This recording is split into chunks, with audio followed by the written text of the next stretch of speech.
Alors, juste en premier lieu, on voulait évidemment vous situer nos séjours, mais nos séjours, évidemment, font partie de l'UQAM. Alors, c'est toujours bien de dire quelques mots sur l'UQAM. Vous le savez, c'est un campus qui est situé en plein centre-ville de Montréal. Deux grands campus, dont le campus central où on trouve la fameuse station Berry-UQAM et le complexe des sciences Pierre Dansereau, où se trouve donc le quartier des spectacles plus particulièrement. Alors, on est au cœur de ces deux quartiers vibrants de Montréal. Alors, vous pouvez imaginer que au cours de nos séjours, évidemment, ça bouge énormément. Il y a énormément d'activités, de festivals de jazz, les francophonies et ainsi de suite. Alors, c'est très vivant, très vibrant et vous avez évidemment l'occasion de rencontrer des gens de partout à travers le monde. Les valeurs de l'UQAM, accessibilité, engagement, audace, ouverture, c'est un peu ce qu'on cherche à faire également dans nos séjours linguistiques, de vous amener à découvrir la langue, améliorer vos compétences, que ce soit en français ou en anglais, et en incluant à travers ça des activités qui vont vous faire découvrir Montréal et sa culture. C'est toujours là notre objectif principal. Donc, l'UQAM, c'est aussi des étudiants qui proviennent de l'international. Plus de 5000 personnes viennent de l'international. On représente 97 pays. C'est pas rien. On est très heureux de ça. Et bien entendu, l'UQAM est reconnu là, pour l'amplitude de ses programmes, le caractère innovant, ses préoccupations sociales qui ont été toujours à même la création de ces programmes. Donc, on a été instigateur de plusieurs d'entre eux et on en est très fiers. 55 ans l'UQAM, on vient juste de les célébrer. 20% de notre clientèle vient de l'international. 300 000 personnes ont obtenu leur diplôme depuis l'ouverture. Alors, c'est aussi pour une toute jeune université très positif comme rendement. Pionnière, on le disait, donc dans des programmes de communication, d'économie sociale, de design. Et par ailleurs, ben Montréal, l'UQAM, bien sûr, s'inscrit à l'intérieur de Montréal. On n'est pas les seuls, bien entendu, comme une université. Donc, il y a à travers Montréal 185 000 étudiants qui proviennent de différents pays. On est sur 150 pays représentés selon les statistiques qu'on a consultées. On le sait, c'est attractif, c'est dynamique. Et c'est une ville qui est sécuritaire. C'est une question qu'on nous pose souvent, des gens de l'international qui se questionnent à savoir est-ce qu'on peut, comme femme, circuler sans trop d'inquiétude à Montréal. Je peux vous le confirmer, c'est mon cas. Je vis dans Montréal, je vis sur l'île et je me sens bien sur l'île et particulièrement dans le quartier environnant. C'est tellement dynamique l'été avec les festivals. Vous avez pas d'inquiétude, je pense, à avoir à ce propos. Donc, pourquoi on choisirait un séjour? Ben évidemment, votre motivation est la meilleure, mais je pense que ce qui est important de souligner, c'est l'idée, si on le fait, c'est parce qu'on a besoin de perfectionner notre connaissance du français ou de l'anglais. Gagner en fluidité, aller chercher quelque chose du point de vue culturel. D'une année sur l'autre, en fait, les groupes qu'on reçoit viennent de vraiment partout à travers le Canada, des États-Unis et du monde.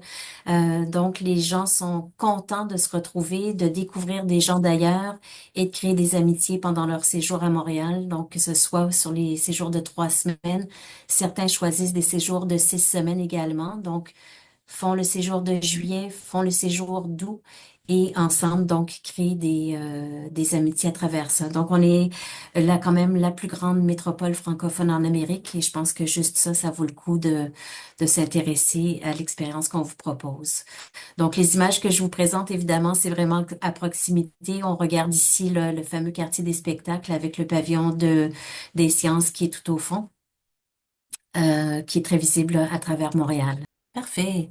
Donc, les séjours linguistiques, c'est réservé aux personnes de 18 ans et plus. On me pose souvent la question à savoir, est-ce que si j'ai 50 ans, je vais m'y retrouver dans un groupe? Est-ce que je vais être bien? Mais tout à fait. On a eu dans le passé des personnes de tout âge. Là, on a des gens des États-Unis qui viennent presque chaque année, qui sont des retraités, en fait, qui aiment particulièrement Montréal, ils aiment notre façon de parler le français, donc ils reviennent constamment, donc il n'y a aucun souci.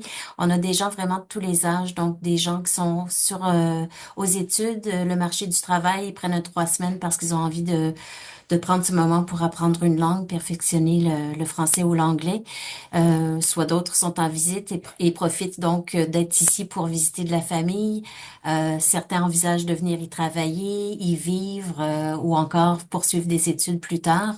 Donc, c'est comme un avant-goût, en fait, de l'expérience qu'ils pourraient vivre à titre de futurs résidents, étudiants ou travailleurs. Alors, soyez bien à l'aise. Peu importe votre âge, vous êtes les bienvenus. Si tu me permets, je vais faire une petite partie de traduction, en fait, puisqu'on me l'a demandé dans le chat. So what Certainement. Pascal was saying is that it doesn't matter if you're obviously older than your 30s. We have students from all age groups. So you won't be lost and feel out of place. It is very, we have a very diverse, um, wait. A very diverse group of students, basically. We have people from the United States, for example, who are retired, who come every year to study at UCAM, and we are very open to diversity. So obviously, you should feel comfortable, no matter what your age is. Oh, there you go. Merci. Donc, on peut enchaîner. Donc, les options de programme, c'est bon de le savoir. On a un programme qui s'appelle Explore. C'est un programme pan-canadien qui est soutenu par le qui est soutenu par Patrimoine canadien. Et ici à l'UQAM, on offre le programme en français langue seconde. Alors, dans ce créneau de programme, on va recevoir majoritairement des étudiants parce que ça fait partie euh, des conditions, j'ai envie de dire, pour la participation à titre d'étudiant qui est subventionné par Patrimoine Canada. Mais il faut savoir aussi que ce programme est ouvert à l'international. Donc, comme nous, on a l'autorisation de travailler aussi ce programme avec des gens de l'international, ben, bien entendu, c'est un peu nous qui établissons nos règles. Donc, vous n'êtes pas tenu d'être étudiant. Vous pourriez aussi vous joindre à ce groupe ou à cette cohorte, mais il faut juste savoir que la majorité des gens vont vraiment être plus jeunes, dans la vingtaine dans ce cas-ci. Donc, c'est un programme de 5 semaines, très intensif, du matin au soir, 9 heures à 17 heures, 150 heures de formation. Alors, on est en classe le matin, de 9 heures à midi, et on poursuit en activités culturelles et des ateliers de communication l'après-midi. Et à travers ça, on essaie aussi de véhiculer certains programmes phares de l'UQAM qui nous tiennent particulièrement à cœur et qui permettent aux étudiants, en fait, de travailler leur expression orale. Et c'est vraiment l'objectif de nos séjours, faire en sorte que, à l'issue du programme, vous ayez acquis suffisamment de compétences pour vous sentir plus à l'aise dans la communication orale. Donc, on va être moins actif sur la communication écrite, bien que dans certains groupes, c'est souvent demandé. On peut bien entendu y travailler, mais avant tout, on travaille la production orale dans nos séjours linguistiques. Euh, Faudrait que je traduise. Vas-y, certainement. Oui. So first of all, in terms of our programs, we have the Explore program. It is a program for second French as a second language learners. It is a 5-week program. So it is usually only for Canadian students, although we are also open to receiving international students. We make up our own rules. So for that, we we can welcome you no matter where you are from. We The students who participate in the program will live on campus. We have during those 5 weeks, the classes are um in the morning, and then we have activities, obviously cultural activities in the afternoon. So there we go. Am I forgetting something? That's it. I think it's basically it. Après, donc, sur l'été, on a deux autres programmes, deux autres options. On appelle ce programme Découvrir Montréal autrement, tout simplement parce qu'en fait, c'est une façon agréable de combiner l'apprentissage le matin et de jumeler ça avec quelques activités culturelles aussi en tout début d'après-midi. On joint à ça aussi des activités de tutorat, donc je vais vous en reparler un petit peu plus tard. Mais vous avez à tout le moins ici les dates, si vous voulez les noter. Donc du 7 au 25 juillet, plus tard en août. Je tiens aussi à souligner que la première session est offerte soit en français, soit en anglais. Donc, pour les personnes qui s'intéressent vraiment à une formation en anglais, ben c'est le mois de juillet qui vous est réservé pour venir bonifier vos compétences. Certaines personnes, je le disais tout à l'heure, vont combiner le séjour A et le séjour B de juillet et d'août pour venir faire 6 semaines et donc en ressortir avec des connaissances un peu plus assumées, un peu plus soutenues. Voilà pour ça. Vous avez également les prix. On offre la possibilité de vivre en résidence, évidemment, sur les séjours linguistiques, mais par expérience, souvent les gens vont choisir d'autres options, soit en famille, parce qu'ils ont des connaissances ici, chez des amis. Bon, on connaît tous les appartements en partage. Donc, ces options-là existent et on sera heureux de vous donner quelques bons filons si vous avez besoin de ressources additionnelles pour vous héberger. J'ai vu passer une question dans le chat. Il y a peut-être quelqu'un qui peut Yeah. essayer de voir si on peut Oui, répondre. ça a été remis, en fait, le lien pour le vidéo. Puis pour ce qui est des questions, on va y répondre à la fin, si je ne m'abuse. On va, Oui, on euh, peut. Là, j'en ai une vient juste de s'afficher devant moi, puis que j'ai vu passer. Est-ce que les deux sessions sont les mêmes? C'est-à-dire que le principe est le même. Donc, dans la formule, on peut peut-être changer de page, David. Et puis, oui. j'ai peut-être Euh, autre chose là, que je pourrais Parfait. raconter là-dessus. Est-ce que tu me permets de juste Oui, traduire vas-y, vas-y. bien ça? Tout à fait. So, in terms of apart from the Explore program, we also have intensive programs. It's 3 week, 3 weeks program. Um, it's slightly different where we have less activities, but we also have tutoring with the teachers.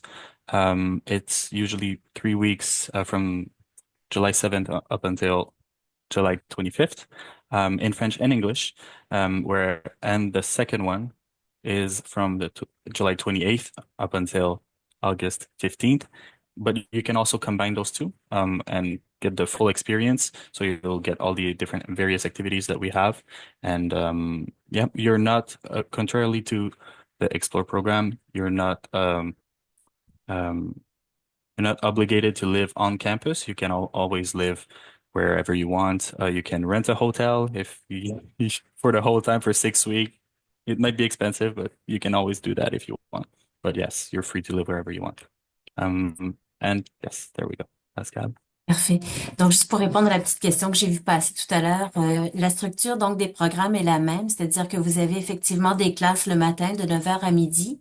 Entre le séjour A et le séjour B, la structure demeure la même. Les activités vont varier. Si on visite un lieu en session A, évidemment, on va vous faire découvrir autre chose en session B, de telle sorte qu'à l'issue de votre programme, vous allez avoir une expérience plus riche de la vie montréalaise et de la culture d'ici. Donc, je vais cette présentation-là le dit un petit peu. Ce qui est inclus également dans nos séjours linguistiques, ce sont des ateliers de phonétique et de prononciation. On participe à des visites de Montréal, ça va de soi. Il y a les séances de tutorat. Donc, ce que ça permet, effectivement, c'est simplement de venir travailler sur des éléments plus précis qui sont des enjeux pour vous.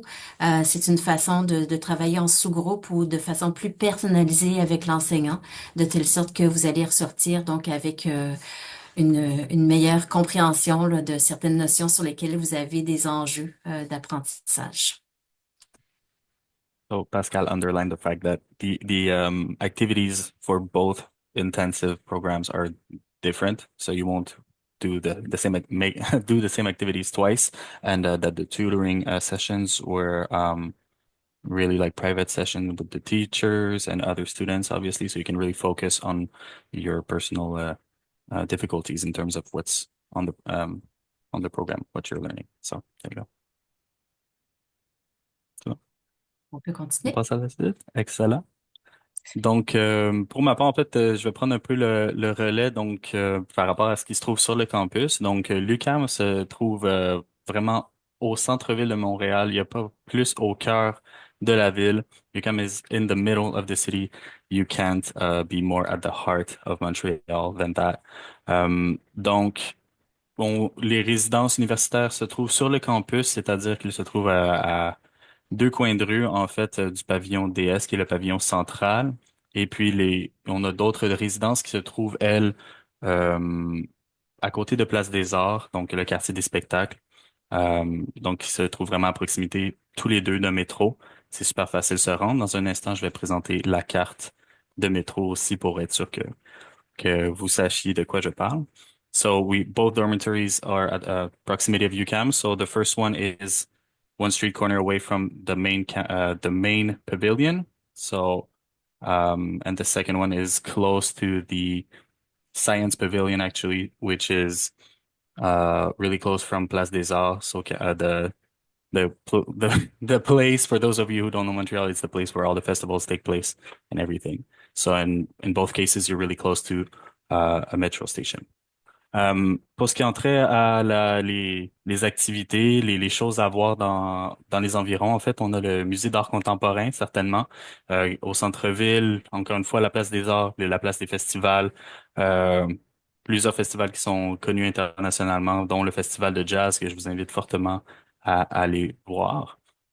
Plein de concerts gratuits, plein de présentations, c'est vraiment formidable. On est aussi à proximité de la Cinémathèque québécoise et de la Bibliothèque nationale. Donc, il y a Bibliothèque nationale et les Archives nationales du Québec. Donc, si vous étudiez le français, c'est formidable. Ben, en fait, dans tous les cas, c'est vraiment un lieu qui est formidable et je vous invite à aller voir. So, we are really close to the Contemporary Art Museum of Montreal. Uh, like I said before, you're close to Place des Arts where all the festivals take place. We're also close to the BANQ, which is the National Library and Archives of Canada, actually, of Quebec. And yeah, obviously close to the Cinémathèque québécoise, where you can watch a bunch of movies of répertoire.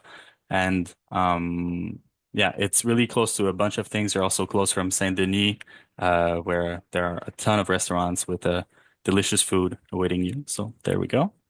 Um, in terms of transport, like I previously mentioned, we are close to the Berry-UQAM station.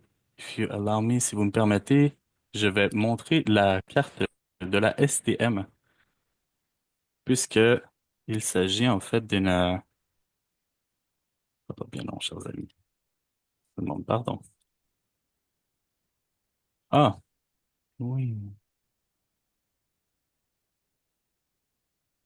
En fait, je peux vous montrer exactement le campus de, comparativement à la ville, en fait. Donc ici, c'est l'école de langue que vous voyez ici.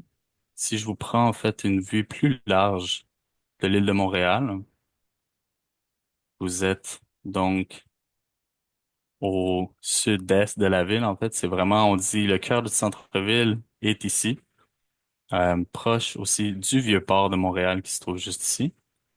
Et puis voilà, donc vous avez et vous avez bien sûr le Mont-Royal, qui est la grande montagne de de Montréal, la seule montagne qui se trouve à Montréal en fait. Donc voilà, on est vraiment au cœur de toutes les activités. Vous voyez que le centre-ville est juste ici, donc vraiment à deux pas. Pour ce qui est de la carte de la STM, si vous me permettez encore une fois, je crois que ça vaut quand même la peine qu'on prenne le temps de la regarder ensemble. Ah ben, c'est super, puisque je l'ai perdu. Tu peux peut-être juste revenir sur le plan du campus, David, et Oui, bien puis sûr, pour compléter un peu la absolument. représentation. Ouais. Donc, pour les gens qui sont de l'international ou moins familiers avec Montréal, faut comprendre que c'est une ville qui est facile à naviguer de toutes les façons, en ce sens que on peut y circuler à pied très facilement depuis le campus. Donc, le pavillon V est pointé ici là, par une flèche en jaune. Donc, juste à l'ouest, vous avez une flèche rose qui pointe vers le haut. Il s'agit de l'artère du boulevard Saint-Laurent. Donc, le boulevard Saint-Laurent, c'est un boulevard qui divise la ville en deux. Donc, on parle de l'ouest de la ville ou de l'est de la ville basé sur ce boulevard. Donc, le campus de l'UQAM est en partie à l'est, tandis que le campus scientifique, Pierre Dansereau, est à l'ouest de la ville. Donc, dès le moment où on comprend comment la ville est construite en quadrilatère, c'est très, très simple de s'y retrouver comme piéton. Donc, on a les axes nord-sud, est-ouest, et vous allez facilement vous repérer avec ça. Et j'ai envie de dire, le meilleur guide, c'est le fleuve Saint-Laurent. Dès le moment où on comprend où est le fleuve Saint-Laurent, on sait que on regarde vers le sud et si on ne voit pas, en fait, il y a de bonnes chances que si on regarde vers le nord, on ne le voit pas, ce qui est tout à fait logique. Il serait beaucoup plus loin au nord de l'île. Donc, quoi qu'il en soit, on va vous en reparler. Vous allez le vivre si vous vous joignez à nous. En présence. Donc, ce qui est bon peut-être aussi de dire sur cette diapo-là, c'est que si vous arrivez par avion, il y a un autobus de transport en commun, en fait, qui fait le relais depuis l'aéroport vers la station Berry-UQAM, qui est juste voisine de notre campus. Donc, David l'a pointé là, tout à l'heure, c'est à côté, on le voit tout sur la carte. On a le pavillon J, donc on est littéralement sur la station Berry-UQAM. Donc, le bus vous y amène dans un bâtiment qui est tout juste voisin. Donc, encore là, c'est facile. Et la gare de train, c'est la même chose. Elle est à quelques kilomètres là, de notre pavillon. Donc, de la même façon, vous pouvez prendre le transport en commun avec vos valises et vous rendre à destination de votre lieu d'hébergement facilement. Ce que j'ai envie de dire, c'est que au-delà de ça, c'est qu'il y a aussi l'option piétonne. L'été, j'avais préparé une image dans une autre présentation que j'ai perdue malheureusement, mais il faut prendre le temps de voir aussi des sites comme Tourisme Montréal qui vous représentent ça, ces phénomènes-là de très belle façon. Euh, la ville l'été prend vie. On a été enfermés pendant tout l'hiver, donc les terrasses prennent feu. Il y a énormément d'activités. Les rues deviennent piétonnes. Il y a énormément d'activités culturelles qui s'y tiennent, des foires. Alors, ça vaut la peine là, de profiter de ça lorsque vous venez. Je te laisse peut-être enchaîner, David, là. On enchaîne, parfait. Donc, Allez-y. oui, bien sûr. Donc, pour ce qui est des assurances, en fait, vous êtes tenu, si vous n'êtes pas citoyen canadien ou résident permanent, du moins du Canada, d'avoir une couverture médicale valide au Québec avant de voyager et potentiellement d'avoir une assurance d'annulation au voyage. Nous ne sommes pas responsables, en fait, des coûts en fait que ça peut engendrer en cas d'annulation de votre part. Donc, c'est vraiment super important. Vous avez naturellement des polices d'assurance qui sont disponibles dans votre pays. Autrement, en fait, si vous êtes citoyen canadien, ben, vous pouvez toujours avoir recours à l'assurance maladie qui est disponible au Canada, bien sûr. So if you're not a Canadian citizen or permanent resident of Canada, you should always prepare a medical insurance before you come to Canada or Quebec. It is really important, and make sure that you are also covered with not only for emergencies, but anyways, look at the plan correctly. I've had issues with students who weren't covered for certain treatments, so please make sure you get the right insurance, and also you should get travel cancellation insurance as well. If anything comes up, we're not responsible for any fees that would, you know, that you would receive from this.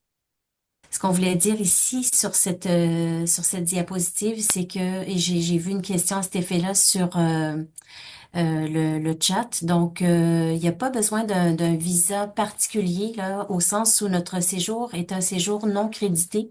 Donc, ne permet pas à une personne qui vient pendant le séjour d'ensuite accéder à un programme crédité dans un établissement d'enseignement.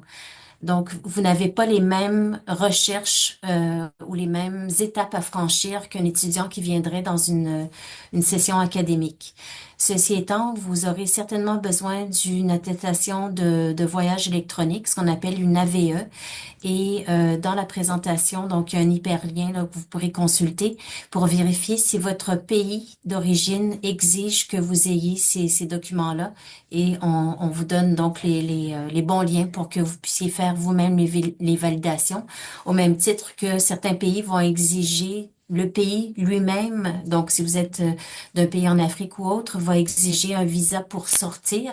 Donc ça, évidemment, c'est la responsabilité de chaque personne de vérifier ses enjeux pour accéder donc à nos séjours. Ce que j'ajoute ici, c'est important, c'est que dès le moment où votre séjour est payé, donc nous, on vous envoie, si vous êtes de l'international, on vous envoie une lettre d'acceptation qui confirme que vous avez bien été inscrit et autrement dit, on vous donne une preuve comme quoi on vous attend à l'été pendant une période définie et très souvent, cette lettre-là facilite les démarches que vous avez à entreprendre auprès des instances gouvernementales pour ne pas être bloqué aux douanes lorsque vous arrivez au pays. Voilà. Je te laisse enchaîner, David, pour Oui, bien expliquer sûr. peut-être. Ouais. Donc, ce que je l'ai traduit, en fait. Oui, Oui, bien sûr. So if you're from outside of Canada, you will definitely need a visa to come study. Although since it's not the séjours linguistique are not credited programs, you don't have to go through the same hoops as you would normally go through. Um, you should definitely go follow the hyperlink or go on the Canada government website, the Canadian government website, sorry, to determine if you need a visa to travel to Canada, depending on which country you're from. And you will definitely, you do not, sorry, require a CAC. I think in English it might be a QAC. And you don't need a study permit in order to follow the program since, like I said, it is not a credited program and it's shorter than 6 months. Voilà. à ça, j'ajouterais tout de même parce qu'il y a certains universitaires qui viennent dans nos séjours et réussissent tout de même à faire créditer leur expérience. C'est Yes. vrai pour le programme Explore, c'est vrai aussi pour les séjours linguistiques. Donc, certaines universités à travers le monde, au Canada, reconnaissent donc la durée du programme comme étant valable et vont donner des crédits aux étudiants. Donc, c'est quand même important de le savoir. C'est une démarche que l'étudiant doit faire de retour à son université. Et c'est très utile, là. Donc, les étudiants sont reconnaissants aussi de ça, même si le caractère de notre offre est non crédité, plusieurs le Le critiquent, considère. le considèrent, Um, exactement. So Pascal was adding the fact that even though the programs, the séjours linguistique are not necessarily credited in themselves, you can definitely apply through your own university and try to get the program recognized to receive some credits for them, even though they're not like in themselves, like I said, credited. You can definitely ask your university to look into what you've accomplished through the Visual Linguistic or the Explore program, for example, and they might consider it and give you credits for them. Parfait. Euh, donc, dernière petite image peut-être pour vous sensibiliser à Montréal. Ceux qui connaissent déjà savent très bien que Montréal et le Québec, j'ai envie de dire, est un lieu où le climat est très, très changeant. Donc, on le vit actuellement, même si on se considère au printemps, on est encore à des températures sous 0 degré Celsius. Et l'été, ben, on peut vivre des températures fraîches comme des températures tropicales. Montréal est une ville particulièrement humide, alors l'été, il faut être préparé à ça. C'est toujours étonnant. Et on peut vivre aussi des journées plus fraîches. Donc, j'ai envie de vous dire, quand vous venez, préparez-vous à ce genre d'expérience. Il peut faire extrêmement beau et on peut avoir de la pluie, c'est très changeant. Et malheureusement, on n'a pas énormément d'impact là-dessus. On n'a pas de boule de cristal pour prévoir notre été. Mais c'est bien de le savoir. Donc, voilà, c'est dit. Oui. So as for this slide is about the weather, so there's no way we can truly know in advance how like what our summer is going to be like. It might be very cold sometimes, very hot sometimes, super rainy or not. But yes, you should definitely bring various clothing depending, ready. You should be ready for any kind of weather coming our way this summer. So don't just bring super thin clothes and everything. You might be surprised. Sometimes you get really cold days as well. So voilà. En particulier, si vous sortez de Montréal et vous voulez découvrir le territoire, il y Mhm. a des zones du Québec quand même qui sont beaucoup plus fraîches, alors c'est important.